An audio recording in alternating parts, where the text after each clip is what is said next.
वस्सलातु वस्सलाम अला रसूलिल्लाह व अला आलिहि व सहाबिहि अजमईन अम्मा बाद अऊज़ु बिल्लाहि मिनश शैतानिर रजीम बिस्मिल्लाहिर रहमानिर रहीम सनुरीहिम आयातिना फिल आफाक़ि व फ़ी अनफुसिहिम हत्ता यतबय्यन लहुम अन्नहुल हक़ रब्बि इश्रह ली सदरी व यस्सिर ली अमरी वहलुल उक़दतम मिन लिसानी यफ़क़हू क़ौली. மேடையில் அமர்ந்திருக்கும் கண்ணியவான்களே, எனது மதிப்பிற்குரிய பெரியோர்களே மற்றும் சகோதர சகோதரிகளே, உங்கள் அனைவரையும் இஸ்லாமிய முகமன் கூறி வரவேற்கிறேன். அஸ்ஸலாமு அலைக்கும் வரஹ்மத்துல்லாஹி வபரகாத்துஹு. எல்லாம் வல்ல இறைவன் அல்லாஹ் சுப்ஹானஹு வ தஆலாவின் சாந்தியும் சமாதானமும் அருளும் உங்கள் அனைவரின் மீதும் உண்டாவதாக. அல்ஹம்துலில்லாஹ். 13 ஆண்டுகளுக்கு பிறகு நான் இலங்கைக்கு வந்திருப்பது எனக்கு மிகுந்த மகிழ்ச்சியையும் சந்தோஷத்தையும் தருகிறது. நான் 13 ஆண்டுகளுக்கு முன்பாக 1997 இங்கு வந்தேன். மீண்டும் கொழும்பு நகரத்திற்கு வந்தது எனக்கு மகிழ்ச்சி அளிக்கிறது. இது ஒரு மாபெரும் கூட்டம். அல்ஹம்துலில்லாஹ். இதற்குரிய நற்கூலி உங்களுக்காக அல்லாஹ் சுப்ஹானஹு வ தஆலாவிடம் இருக்கிறது. இந்த கூட்ட அமைப்பாளர்களுக்கும் நன்றியை தெரிவிக்கிறேன். இந்நிகழ்ச்சியை ஏற்பாடு செய்த முஸ்லிம் இயக்கங்களின் சம்மேளன அமைப்பாளர்கள் என்னிடத்தில் சொன்னார்கள், எல்லா முஸ்லிம் இயக்கங்களும் ஒருங்கிணைந்து ஒரு நிகழ்ச்சியை நடத்துவது இலங்கையில் இதுவே முதல் முறை என்றார்கள். அனைவருக்கும் சமாதானம் உண்டாக ஒரு ஒப்பற்ற நிகழ்ச்சி இது. இந்த நிகழ்ச்சியின் லட்சிய முழக்கம் என்னவென்றால், சமயத்தின் மூலம் சமாதானம். மேலும் என்னுடைய மகன் சமயத்தின் மூலம் சமாதானம் என்ற தலைப்பில் பேசி இந்த நிகழ்ச்சியை ஆரம்பித்து வைத்தார். இப்போது நான் இந்த நிகழ்ச்சியின் 2வது பகுதியை நிறைவு செய்வதற்காக வந்திருக்கிறேன். இறைவன் இருக்கின்றானா என்பது என்னுடைய தலைப்பு.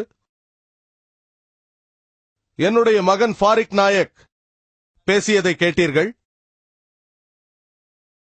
இறைவன் ஒருவன்தான், அவனுக்கு உருவம் கிடையாது, அவனை மட்டுமே வணங்க வேண்டும் என்பதை நிரூபிக்க பல வசனங்களை மேற்கோள் காட்டி அவர் பேசினார். பல வசனங்களை சொன்னார். கிறிஸ்தவ மதம், இந்து மதம், யூத மதம் மற்றும் இஸ்லாத்திலிருந்து அவர் பல மேற்கோள்களை காட்டினார். ஆனால் எந்த மதத்தையும் நம்பாத மனிதர்களுக்கு நாம் சொல்லத்தக்க செய்தி என்ன? அவர்கள் எந்த ஒரு மதவேதத்தையும் நம்புவதில்லை. அப்படி இருக்கையில் அவர்களுக்கு இறைவன் இருக்கின்றான் என்று நாம் எப்படி நிரூபித்துக் காட்டப் போகின்றோம்? சமாதானத்தை எப்படி அடைவதென்று அவர்களுக்கு எப்படி உணர்த்தப் போகின்றோம்? ஆகவே இந்நிகழ்ச்சியின் 2வது பகுதி நாத்திகர்களின் அவநம்பிக்கையை போக்குவதற்காக பயன்படுத்தப் போகிறேன். நான் ஏற்கனவே சொன்னது போல இன்று என்னுடைய சொற்பொழிவின் தலைப்பு இறைவன் இருக்கின்றானா என்பது. நான் ஒரு நாத்திகரை சந்திக்கும் போதெல்லாம் நான் செய்யும் முதல் காரியம் என்ன தெரியுமா? அந்த நாத்திகரை பாராட்டுவேன். நீங்கள் ஆச்சரியப்படலாம், எதற்காக ஜாக்கிர் ஒரு நாத்திகரை பாராட்டுகிறார்? நான் ஒரு நாத்திகரை பாராட்டுவதற்கு காரணம் என்னவென்றால் அவனுடைய சிந்தனை. ஏனென்றால் பல மனிதர்களிடையே பொதுவாக இருப்பது குருட்டு நம்பிக்கை. உலகத்தில் பலர் என் தந்தை ஒரு ஹிந்து, ஆகவே நானும் ஒரு ஹிந்து என்கிறார்கள். என் தந்தை ஒரு கிறிஸ்தவர், ஆகவே நானும் ஒரு கிறிஸ்தவன் என்கிறார்கள். என் தந்தை ஒரு யூதர், நானும் யூதர் என்கிறார்கள். என் தந்தை ஒரு முஸ்லிம், நானும் முஸ்லிம் என்கிறார்கள். ஆனால் இந்த நாத்திகன் யோசிக்கின்றான். மேலும் அவன் தன்னை சுற்றி இருக்கும் மக்களையும் அவர்கள் வணங்கும் தெய்வங்களையும் பார்க்கிறான். அவற்றை ஏற்றுக்கொள்ள மறுக்கிறான். நான் ஒரு நாத்திகனை பார்த்து பாராட்டுவது ஏனென்றால் அவன் இஸ்லாமிய கலிமாவின் முதற் பகுதியை ஏற்றுக்கொள்கிறான். லா இலாஹா, கடவுள் இல்லை என்பதை. நான் செய்ய வேண்டியது இல்லல்லாஹ், அல்லாவை தவிர என்பதை அவனுக்கு நிரூபித்து காட்ட வேண்டும். அதை செய்து முடிப்பேன் இன்ஷா அல்லாஹ். ஆனால் முஸ்லிம் அல்லாத மற்ற மக்களுக்கு, அதாவது தவறான கடவுளை வணங்கும் மக்களுக்கு முதலில் நான் அவர்கள் வணங்குகின்ற கடவுள் பொய்யான கடவுள் என்று நிரூபித்து காட்ட வேண்டும். அதன் பிறகு உண்மையான இறைவனை குறித்து நிரூபித்து காட்ட வேண்டும். இங்கு எனது பாதி வேலை முடிந்துவிட்டது. ஏனென்றால் ஒரு நாத்திகன் இஸ்லாமிய கலிமாவின் முதற் பகுதியை ஏற்றுக்கொள்கிறான். நான் நிரூபித்து காட்டாமலே ஏற்கிறான் லா இலாஹா, கடவுள் இல்லை என்பதை. எனது பாதி வேலை முடிந்துவிட்டது. நான் செய்ய வேண்டியதெல்லாம் அல்லாவை தவிர என்பதை நிரூபித்து காட்ட வேண்டும். அதை நான் செய்து விடுவேன் இன்ஷா அல்லாஹ். அதன் பிறகு நபிகளாரை நம்ப வேண்டும். நான் ஒரு நாத்திகரை சந்திக்கும் போதெல்லாம் நான் அவரிடம் கேட்கும் முதல் கேள்வியானது கடவுள் என்றால் என்ன என்பது. உதாரணத்திற்கு, இது ஒரு புத்தகம் என்று நான் சொன்னால், இதை புத்தகம் இல்லை என்று யாராவது சொல்ல வேண்டும் என்றால் அதன் வடிவிலக்கணம் அவருக்கு தெரிந்திருக்க வேண்டும். புத்தகத்தின் வடிவிலக்கணம் தெரியவில்லை என்றால் இது புத்தகம் இல்லை என்று சொல்ல முடியாது. இது புத்தகம் இல்லை என்று யாராவது சொன்னார்கள் என்றால், என் கையில் இருப்பது என்னவென்று அவர்களுக்கு தெரியாமல் இருக்கலாம். ஆனால் இது புத்தகம் இல்லை என்று சொல்வதற்கு புத்தகத்தின் வடிவிலக்கணம் அவர்களுக்கு தெரிந்திருக்க வேண்டும். சிலர் கூறலாம், இல்லை சகோதரர் ஜாகிர், இது பேனா என்று எனக்கு தெரிந்திருந்தால், எனக்கு புத்தகத்தின் வடிவிலக்கணம் தெரியவில்லை என்றாலும் இதை புத்தகம் இல்லை என்று கூறலாமே என்பார்கள். அந்த கருத்தை ஏற்க முடியாது. இது பேனா என்று உங்களுக்கு தெரிந்திருந்தாலும் நான் கேட்பதற்கான வடிவிலக்கணம் உங்களுக்கு தெரியவில்லை என்றால், உதாரணத்திற்கு நான் இது ஒரு கலம் என்கிறேன். உங்களுக்கு பேனாவின் வடிவிலக்கணம் தெரிந்திருக்கலாம், ஆனால் கலமின் வடிவிலக்கணம் தெரியவில்லை என்றால் இது உண்மையில் கலம்தானா இல்லையா என்று உங்களால் சொல்ல முடியாது. ஏனென்றால் அரபு மொழியில் கலம் என்றால் பேனா என்று பொருள், உருது மொழியிலும் கலம் என்றால் பேனாதான். ஆகவே இது அந்த வகையை சார்ந்தது அல்ல என்று சொல்வதற்கு அதன் வடிவிலக்கணம் தெரிந்திருக்க வேண்டும். ஆகவே இதை நான் புத்தகம் என்று சொன்னால் இது புத்தகம் அல்ல என்று சொல்வதற்கு உங்களுக்கு அதன் வடிவிலக்கணம் தெரிந்திருக்க வேண்டும்.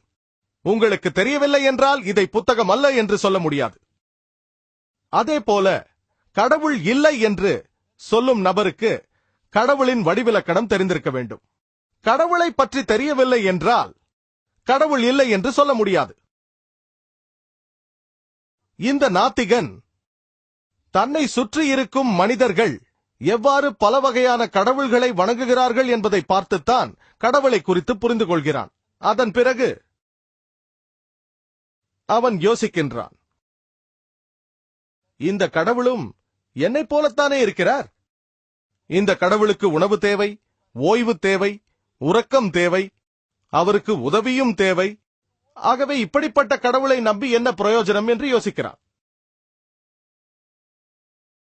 உதாரணத்திற்கு,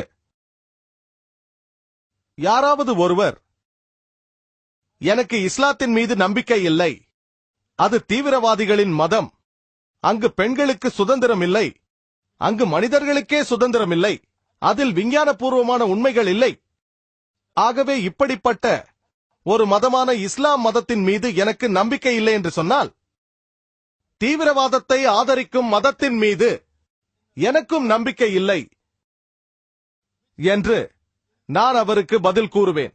பெண்களுக்கு சுதந்திரம் அளிக்காத, மனிதர்களுக்கு சுதந்திரம் அளிக்காத, விஞ்ஞானபூர்வமான ஆக்கப்பூர்வமான உண்மை இல்லாத மதத்தை நானும் நம்பவில்லை என்பேன். இந்த மனிதர் ஏன் இஸ்லாத்தை நம்பவில்லை? இவரை பொறுத்தவரையில் இஸ்லாத்தில் தீவிரவாதம் இருக்கிறது, பெண்களுக்கு சுதந்திரம் இல்லை, மனிதர்களுக்கே சுதந்திரம் இல்லை, ஆக்கப்பூர்வமான விஞ்ஞானபூர்வமான உண்மைகள் இல்லை என்று நினைத்துக் கொண்டிருக்கிறார். அவருக்கு இஸ்லாத்தை குறித்து கிடைத்திருக்கும் கருத்து தவறான கருத்து. நானும் இது போன்ற இஸ்லாத்தை நம்பவில்லை. நான் நம்பிக்கை வைத்திருக்கும் இஸ்லாம் என்று அழைக்கப்படும் மதமானது தீவிரவாதத்தை ஏற்றுக்கொள்ளாத மார்க்கமாகும். ஏனென்றால் திருக்குரான் சூரா மாய்தா அத்தியாயம் 5 வசனம் 32 ஒரு கொலைக்காக அல்லது பூமியில் குழப்பத்தை உண்டு பண்ணியதற்காக ஒரு குற்றவாளியை நீதியை காக்க கொன்று தண்டனையை நிறைவேற்றலாம். அதுவன்றி அநியாயமாக ஒரு மனிதனை கொன்றால் ஒட்டுமொத்த மனித சமுதாயத்தையே கொன்றதற்கு ஒப்பாகும். இஸ்லாத்தின் மூளைக்கல்லான திருக்குரானை பொறுத்தவரையில் ஒரு அப்பாவியை கொன்றால் ஒரு நாட்டையே கொன்றதற்கு சமமாகும். ஆகவே இப்படிப்பட்ட ஒரு மதம் தீவிரவாதத்தையும் அப்பாவிகளை கொல்வதையும் ஏற்குமா? எனக்கு தெரியும், இஸ்லாம் பெண்களுக்கு உரிமைகளை வழங்கியுள்ளது. இஸ்லாம் மனிதர்களுக்கு உரிமைகளை வழங்கியுள்ளது. இஸ்லாத்தில் அறிவுபூர்வமான விஞ்ஞானபூர்வமான உண்மைகள் இருக்கிறது என்றும் எனக்கு தெரியும். தீவிரவாதத்தை ஆதரிக்கும் ஒரு மதத்தை, பெண்களுக்கு உரிமை வழங்காத ஒரு மதத்தை, மனிதர்களுக்கு உரிமை அளிக்காத மதத்தை விஞ்ஞானபூர்வமான அறிவுபூர்வமான உண்மைகள் இல்லாத மதத்தை நானும் நம்ப மறுக்கிறேன். ஆனால் அந்த நபருக்கு இஸ்லாத்தின் உண்மையான கோட்பாடுகளை நான் விளக்கிச் சொல்ல கடமைப்பட்டிருக்கிறேன். இஸ்லாத்தின் சரியான கொள்கை கோட்பாடுகளை தெளிவுபடுத்த வேண்டியது ஒரு முஸ்லிமாகிய எனது கடமை. இன்று மீடியாவில் இஸ்லாத்தை குறித்து தவறான கருத்துக்கள் பரப்பப்படுகின்றன. முஸ்லிம் அல்லாத பல மக்கள் இஸ்லாத்தை குறித்து தவறாக புரிந்து கொண்டிருக்கிறார்கள். ஏனென்றால் மீடியாவில் இருந்து அவர்களுக்கு தவறான தகவல்கள் கிடைக்கின்றன. மீடியா இஸ்லாத்தை குறித்து தவறான தகவல்களை பரப்புகிறது. இஸ்லாம் தீவிரவாதிகளுக்கு ஆதரவு அளிக்கிறது, இஸ்லாத்தில் பெண்களுக்கு உரிமை இல்லை, இஸ்லாத்தில் மனிதர்களுக்கு உரிமை இல்லை, இஸ்லாமிய மதம் அறிவுபூர்வமான விஞ்ஞானபூர்வமான உண்மைகளை ஆதாரமாக கொண்டது அல்ல. ஆகவே நான் சொல்கிறேன், இப்படிப்பட்ட இஸ்லாத்தை நானும் ஏற்க மறுக்கிறேன். எந்த ஒரு அப்பாவி மனிதனையும் கொல்லக்கூடாது என்று நம்புகிற உண்மையான இஸ்லாம் மதத்தின் மீது எனக்கு நம்பிக்கை உள்ளது. பெண்களுக்கு உரிமை வழங்குவதில் எனக்கு நம்பிக்கை உள்ளது. அறிவுபூர்வமான விஞ்ஞானபூர்வமான உண்மைகளை ஆதாரமாக கொண்ட இஸ்லாத்தை நான் நம்புகிறேன். அதேபோல் ஒரு நாத்திகன் கடவுள் இல்லை என்று சொல்லும் பொழுது தன்னை சுற்றி அவன் பார்க்கும் கடவுள் கோட்பாடுகளையே அவன் மறுக்கின்றான். அவனை பொறுத்தவரையில் எல்லாம் வல்ல இறைவனுக்கு உணவு தேவை, பருக நீர் தேவை, அவருக்கு ஓய்வு தேவை, அவருக்கு உறக்கம் தேவை, அவர் தோல்வியை சந்திப்பார், அவரை துன்புறுத்த முடியும். இப்படிப்பட்ட ஒரு கடவுளை அவன் தன்னை சுற்றி பார்க்கும் பொழுது அதை நான் நம்பவில்லை என்கிறான். நான் அவனிடம் இப்படிப்பட்ட கடவுளை நானும் நம்பவில்லை என்பேன், லா இலாஹா. ஆனால் உண்மையான இறைவன் அல்லாவை நம்புகிறேன். இல்லல்லா. ஆகவே நான் அல்லாஹ் சுப்ஹானஹு வ தஆலாவின் உண்மையான கோட்பாடுகளை அந்த நாத்திகனுக்கு விளக்கிச் சொல்ல வேண்டும். என்னுடைய மகன் ஃபாரிக் அல்லாஹ் சுப்ஹானஹு வ தஆலாவின் உண்மையான கோட்பாடுகளை தெளிவாக விளக்கிச் சொன்னார். அவரது சொற்பொழிவிலிருந்து சில கருத்துக்களை நான் முன்வைக்கிறேன். யாராக இருந்தாலும் அல்லாஹ் சுப்ஹானஹு வ தஆலாவை வர்ணிப்பதாக இருந்தால் அவர்கள் பயன்படுத்த வேண்டிய திருக்குரானின் வசனம் சூரா இக்லாஸ் அத்தியாயம் 112 வசனங்கள் 1-4 வரை அவை சொல்கிறது. குல் ஹுவல்லாஹு அஹத், கூறுங்கள் அவன் அல்லாஹ் ஏகன், அல்லாஹு சமத், அல்லாஹ் எந்த தேவையும் அற்றவன், லம் யலித் வலம் யுலத், அவன் பெறவும் இல்லை பெறப்படவும் இல்லை, வலம் யகுல் லஹு குஃபுவன் அஹத், அவனுக்கு நிகராக எவரும் இல்லை. எல்லாம் வல்ல இறைவனான அல்லாஹ் சுப்ஹானஹு வ தஆலாவை வர்ணிக்கும் 4 வரி விளக்கம் இது. எந்த ஒரு மனிதராவது தன்னை கடவுள் என்று சொல்லிக் கொண்டால் அந்த நபரின் குணாதிசயம் இந்த 4 வரி விளக்கத்திற்குள் அடங்கினால் முஸ்லிம்களான எங்களுக்கு அந்த நபரை கடவுளாக ஏற்றுக்கொள்வதில் எந்த பிரச்சனையும் இல்லை. முதலாவது, குல் ஹுவல்லாஹு அஹத், கூறுவீராக அவன் அல்லாஹ் ஏகன். இரண்டாவது, அல்லாஹு சமத், அவன் எந்த தேவையும் அற்றவன். மூன்றாவது, லம் யலித் வலம் யுலத், அவன் பெறவும் இல்லை பெறப்படவும் இல்லை. வலம் யகுல் லஹு குஃபுவன் அஹத், அவனுக்கு நிகர் எவரும் இல்லை. எல்லாம் வல்ல இறைவன் அல்லாஹ் சுப்ஹானஹு வ தஆலாவை வர்ணிக்கும் 4 வரி விளக்கம் இது. யாராவது ஒரு நபரை இவர் ஒரு கடவுள் என்று சொன்னால் அந்த நபரின் குணாதிசயங்கள் இந்த 4 வரி விளக்கத்திற்குள் அடங்கினால் முஸ்லிம்களான எங்களுக்கு அவரை கடவுளாக ஏற்றுக்கொள்வதில் எந்த ஆட்சேபனையும் இல்லை. இந்த சூரா இக்லாஸ் அத்தியாயம் இறையியலின் உரைக்கல்லாகும். இறையியலைத்தான் ஆங்கிலத்தில் தியாலஜி என்பார்கள், அதாவது கடவுளை பற்றி தெரிந்து கொள்வது. சூரா இக்லாஸ் அத்தியாயம் இறையியலின் உரைக்கல்லாகும். யாராவது ஒருவர் இந்த 4 வரி விளக்கத்திற்குள் அடங்கினால் அவரை கடவுளாக ஏற்றுக்கொள்வதில் முஸ்லிம்களான எங்களுக்கு எந்த பிரச்சனையும் இல்லை. உதாரணத்திற்கு, சில மனிதர்கள் பகவான் ரஜினிஷை கடவுள் என்று சொல்கிறார்கள். ஒரு கேள்வி பதில் நேரத்தில் ஒரு இந்து சகோதரர் என்னிடம் சொன்னார், பகவான் ரஜினிஷை இந்துக்களான நாங்கள் கடவுளாக ஏற்கவில்லை என்றார். ஒருபோதும் நான் இந்துக்கள் பகவான் ரஜினிஷை கடவுளாக ஏற்கிறார்கள் என்று சொன்னதில்லை. நான் இந்து மத வேதங்களை படித்திருக்கிறேன். அதில் எந்த இடத்திலும் பகவான் ரஜினிஷ் கடவுள் என்று சொல்லப்படவில்லை. சில மனிதர்கள் பகவான் ரஜினிஷை கடவுளாக ஏற்றுக்கொள்கிறார்கள் என்றுதான் சொன்னேன். இப்போது சூரா இக்லாஸ் அத்தியாயத்தை வைத்து பகவான் ரஜினிஷை சோதித்து பார்ப்போம். முதலாவது, குல் ஹுவல்லாஹு அஹத், கூறுவீராக அல்லாஹ் ஏகன். பகவான் ரஜினிஷை ஏகன் என்று சொல்ல முடியுமா?